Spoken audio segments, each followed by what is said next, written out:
Esty here, your thrifty apprentice. Happy Wednesday, everyone, and welcome back to another water-soluble Wednesday. Today's video is going to be dedicated to those who are extreme beginners at gouache painting. I am currently in the process of testing out 3 tubes of Turner Design Gouache that I picked up from my local Jerry's Autorama. I wanted to kind of spend this month, working on some gouache, which has become really popular on YouTube lately, as I've noticed. And I've always worked with gouache, have several videos on my channel using it, have done a few reviews on some different brands. And I figured, you know what, let's pull it out and put together a video dedicated to those people who may be interested in gouache, but maybe also a little intimidated about getting started. So we're going to be working on 3 really quick, easy, simple, straightforward gouache silhouettes. Silhouette paintings are a wonderful way to get your feet wet with a new product. They're also a wonderful way to test out new paints, kind of get your juices flowing. Normally it takes about 10 to 15 minutes, and they are a great start to a day of painting. I always suggest them, as you guys know. So really quickly, what we're going to be using, as I told you, are the 3 colors that I purchased from Jerry's for Turner, which are 3 primaries. Now, they were limited on the ones that were in the store, open stock at the time. It seems as if though it was time for them to kind of get a restock. So I only ended up getting permanent lemon for a yellow, carmine hue for a red, impression blue for a blue. They were out of ultramarine. They were out of a lot of things, but I was still able to pull 3 hues from the primaries in order to kind of test the gouache out. And if I like it, then of course I'll add to the collection.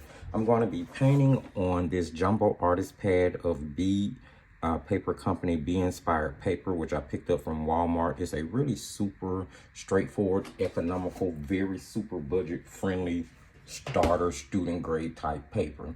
But the thing is, when you're using gouache, you can almost paint on anything, and it's going to work out fine. So using that economical paper was really cool. I just took some offcuts that I have from journals that I've made, and instead of throwing away the extra paper, I always hang on to it for projects like this. So that's what we're going to be painting on. Because we're using gouache, I'm going to be using some synthetic brushes. I have a number 12 flat Pagos here, which came in that Pagos watercolor kit, and these are actually some pretty decent golden Teflon brushes. I'm using a number 2 round Creative Mark Creative Inspiration brush, which you guys see me using all the time. And then I'm also using a number 8 flat golden Teflon, and this is a Master's Touch Fine Art Studio branded brush that I picked up from my local Hobby Lobby. And Master's Touch actually makes pretty decent brushes. Just in case you guys did not know, let me be the one to inform you. So we're going to go ahead, we're going to jump into the demo to show you these paints. And as the demo is playing, I'm going to be giving you guys some information on gouache, the differences between gouache and watercolor, ways that I use it, just things that I think may be relevant to someone who is an extreme beginner in the gouache medium, who may be interested and may have been a little intimidated, because it is really a lot like working with watercolors. Okay, now that I've gotten all that out the way, let's go ahead and jump into this demo and the information that I have coming for you. As we get started, I want to tell you all about the actual paintings we are doing. We're going to be doing 3, and each one will be geared towards one of the primaries that I picked up for testing. I've decided to add a black gouache to the mix from my Maya Hemi Jelly Gouache set. Now, although in watercolor I normally mix my own blacks, I have found that using a black and a white in gouache can be super beneficial. Black is going to help you with your shades, and white is going to help you with your tints when you paint. Now, I've chosen to name this trio of paintings Primary Transportation because I'm using in each one primary color with the addition of black, and I'm painting major modes of transportation. I just thought it would be a really cute play on something to do for today's video. So let's talk about gouache itself. Now, gouache, which is actually a French word, sometimes known as body color or opaque watercolor, is a water-based medium paint that consists of like natural pigments, water, and a binding agent, which is normally like gum arabic or dextrin. And sometimes it has some additional materials added to it. Gouache is designed to be opaque, guys. It has a very long history that dates back almost 12 centuries from the research I was doing. Now, it's most consistently used by commercial artists for like posters and illustrations, comic artists, fashion designers, design work like that. It's similar to watercolor in that it can be re-wet and it dries to a matte finish, and the paint can become infused into paper support just like watercolor can. It's similar to like acrylic or oils in that it is normally used in an opaque painting style, and it can form a superficial layer, Many manufacturers of watercolors, whether you guys know it or not, actually do produce gouache, and gouache and watercolor can easily be used together or even interchangeably with each other. Now let's actually talk about how it differs from watercolor. It differs from watercolor in the fact that the pigment particles are typically larger and the ratio of paint to binder is normally much higher than in watercolor. And it does sometimes have additional fillers in it like chalk. This makes the gouache heavier and more opaque than watercolor. Gouache generally dries to a value that differs from the one that you see when it was wet. So lighter tones generally dry darker and darker tones tend to dry lighter. So there's going to be a bit of a shift from wet to dry, no matter which type of gouache you use, regardless of what grade, be it student or professional. Now, due to this factor, it can make it difficult to match colors with gouache over multiple painting sessions. So I do always kind of suggest that, you try to use up whatever you mix, especially if you're mixing. Its quick coverage and total hiding power means that the gouache lends itself more to direct painting styles than watercolor does, which is normally why you see a lot of plein air painters using gouache when they're out and painting on the go. Now, the use of gouache is not restricted to the basic opaque painting techniques using a brush and watercolor paper. It is often applied with an airbrush and can be used over many different types of surfaces. So I just want to give you guys a little bit of information on that. I'm not going to talk too much more about all of the technicalities of the gouache because I don't want to overwhelm you guys with this being an extreme beginner's video, but I did want you to have a little back history and to know exactly what it was and what you would possibly be working with if you decided to give gouache a try. At this point, the video has moved on to the second painting, and of course the first one was done with the carmine in black, and this one is being done with the permanent lemon in black. The first one was airplane flying over sort of like an airport base, and this one is a train car, or a train pulling passenger car, should I say, kind of going through the countryside. All of them are silhouetted, quote unquote, dusk night scenes, which is why you're going to see a star and moons in each one of them. And it's really easy to get the hang of painting water. So I definitely wanted to throw water in each one of these because I'm trying to keep it as extreme beginner friendly as possible, because I do believe that there is a huge difference between being an extreme beginner versus being a beginner.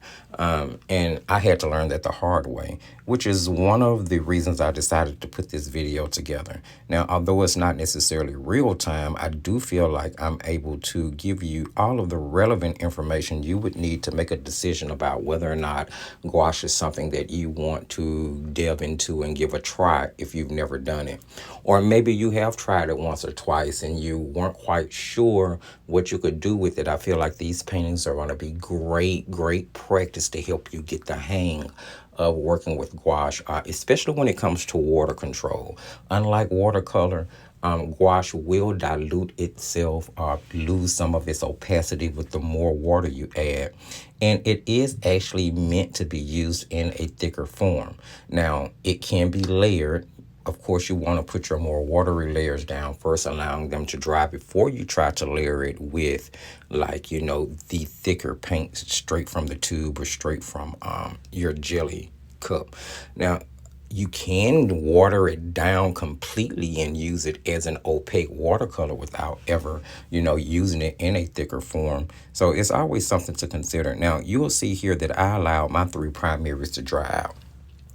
The difference between jelly gouache and tube gouache, is that jelly gouache normally stays really wet. And once you're done with it, you cap it up. When it comes to tube gouache, it's wet straight out the tube, but it will dry out if you decide to leave it out. And as you can see, I've dried it down here into 3 half pans, which is what I typically do with most of the gouache that I have. Student grade gouaches, as well as a lot of professional grade gouaches, depending on how they are formulated, will crack. So expect that, especially if you allow them to dry outside of the tube, which is why, a lot of artists use gouache directly from the tube and then just recap the tube when they're done, just taking out enough paint that they need in order to do the composition. You guys know from following my channel any amount of time that I personally like to paint from stuff that's dried down, which is why I was really happy when the jelly gouache hit the market, because it gave me the opportunity to still kind of paint from a half pan feel and not have to dry it down completely. The difference I've noticed is that these Turner Design Gouache, they don't really just dry out completely, and they re-wet super easy with just the tightest slap or touch of a wet brush, which I think is really super cool. Now, jumping back into what we're doing here, and hopefully you guys have been able to follow the little demos, because they're super easy and straightforward, which is why I decided to talk more in this voiceover about gouache itself, its qualities, and how it differs and relates to watercolor versus talking you through the paintings. You guys have seen me do 1,000,001 silhouette paintings before with using different mediums, and I just wanted you to see that it could be done using gouache, and it's probably the easiest way to start with gouache and get a composition that you're pretty happy with once you're done, especially if you're not used to using gouache. I wanted to be sure to give you guys paintings that were going to give you a win straight out the gate. I'm just wrapping up here by adding in that black gouache to paint in the cruiser, and that is a cruise ship, if you guys can't tell. And yeah, it's got some musical notes coming out of the top of it, because I originally intended to do something else with this particular painting before I decided to turn it into a trio and put together this extreme beginner's gouache video. I'm just going to hit it up with some highlights here with my bleed proof white, and once I'm done with that, I'm going to just take the tape off.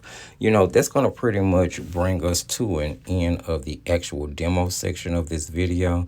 And hopefully, like I said, you guys have been able to see something here or there that you will be able to use and find beneficial in your journey for gouache. And there we have it, guys. Pretty easy, pretty straightforward, pretty simple. Hopefully, you guys were able to follow along with those paintings. I have just a few more things I wanted to mention before I wrap this video up. But first, one being, I want to show you guys what I actually sketched my compositions with. This is a Crayola gray erasable color pencil. Now you can go check out the Crayola experience review video if you want to get more information on this. But I'm showing it to you because I typically use colored pencils for my under drawings, for my watercolor, and my gouache. And I'll tell you why. Number one, they're erasable. I always make sure it's an erasable pencil. And number two, I feel like it can also give you inspiration to get your juices flowing, sort of like painting a silhouette wheel, because it breaks you out of the habit of just simply drawing out your underdrawing, with graphite. And I feel like depending on what color pencil you use to do your underdrawing, it can also help add to your painting. So that was just a little information I want to throw in there. And I also wanted to ask, or to say, just like you guys support and follow here on YouTube, if by chance you happen to be on Facebook, Instagram, and or TikTok, and you guys forgive any noise you hear in the background because they are outside doing lawn work and some maintenance on the yard at the moment. If you happen to be on TikTok, Facebook, or Instagram, go ahead and look the Thrifty Apprentice up, guys. Give me a follow there. I'm trying to grow those platforms just like I'm trying to grow YouTube, and I cannot do it without the help of my wonderful viewers and supporters. All right, guys, that's gonna pretty much bring us to the end of today's video. If you heard any information that you found useful, if you learned anything, if you feel like it's something that you're going to be able to do, something that's going to help you on your journey throughout your art career or just out throughout your art hobby, please go ahead and give the video a thumbs up. I would really appreciate it. Jump in the comment section. Let me know what you think about the information, about the demo. Did you learn anything? Did you have fun watching the video? You know, I'm open to communicate, and we always do it as long as we do it respectfully, right, guys? Please share the video. Remember that sharing is caring, and maybe there's somebody else out there interested in gouache and scared to get started, and maybe this video and information will help them. So please share the video, guys. It's going to get it in front of a larger audience, which is going to help the channel grow.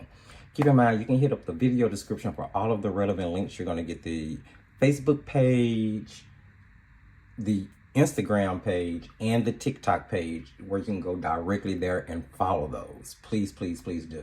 If you're new to the channel and you haven't subscribed, if you're returning and you haven't subscribed, go ahead, hit that subscription button, that notification bell, so that you will know when all of the new content comes out. You're going to find the Facebook group link in the video description. You're going to find the Patreon link, the Etsy link, as well as the link for my most recommended products at this time, which I'm constantly updating that list on a pretty regular basis. And as you guys know, if you check the community section of the YouTube channel, from time to time you're going to find me put up blog posts where I am showing you all of the latest deal on all of the hottest quality, pocket-friendly products. So be sure to look for that as well. Thank you guys so much for joining me here. Remember, as I tell you at the end of every single video, just keep painting and crafting.